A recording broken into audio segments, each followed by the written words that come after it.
Hi, I'm Nana Akua. This is GBN Royal. The Sussexes are in real trouble. Dire straits, in fact. It seems everything they touch turns to dust. Their timing is always off. When they have control, they make bad judgments like launching a website and selling jams in between announcements of cancer from the royal family.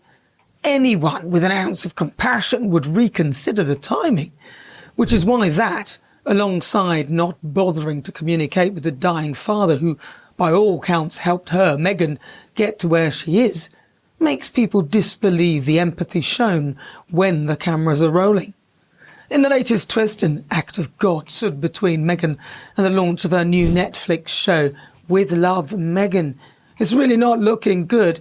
This was frankly make or break for her.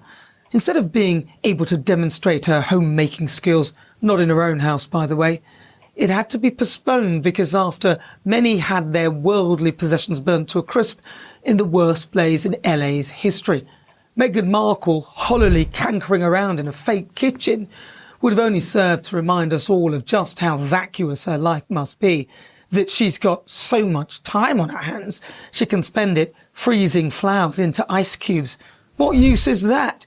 Surely there are far more important things like family, which is why nobody believes the latest act of so-called compassion that many are calling disaster tourism. Meghan Markle and Prince Harry decided to tour the LA wreckage and visit areas that had been scorched to the ground so they could deliver hugs and comfort to those who had lost everything. And they went only where it would seem the cameras were rolling.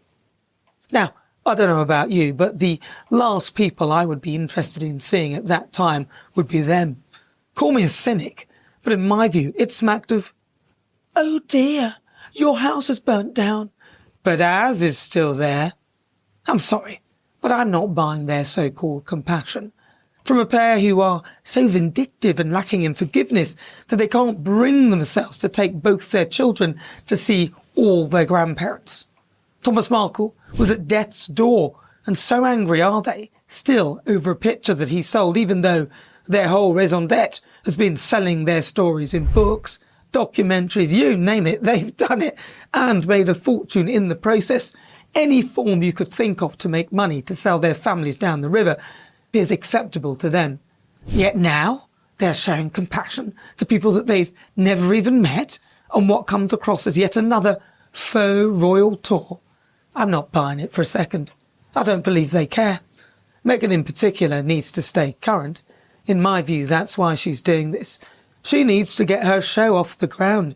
And if the focus comes off her, how can she remind people that her new show will be coming soon? Even the trailer on YouTube is full of bad comments below. Yet Netflix, who could remove them, have left them on. I suspect they're enjoying the level of interaction. Good or bad, they still win. In fact, I would go as far as to say that they are banking on it. Unfortunately for the pair, their stock has fallen, so whereas years ago Meghan could snap her fingers and people would be fired, now she can snap her fingers and the only ones who come running are the ones who can't run away, like her pets and kids. Even Harry doesn't appear to be around that much. At GB News, we believe in the power of free speech. We're not afraid to ask the tough questions, challenge the status quo, and give you a voice. While others silence dissent, we champion the truth. So by becoming a GB News member, you're not just supporting free speech, you're defending it. Please do consider supporting us today. Together, we'll hold the powerful to account and make sure your voice is always heard. Simply go to gbnews.com/support and stand with us for what matters most. A source close to the pair, who is unnamed, said Meghan and Harry are stunned and appalled at the criticism that they've endured over this.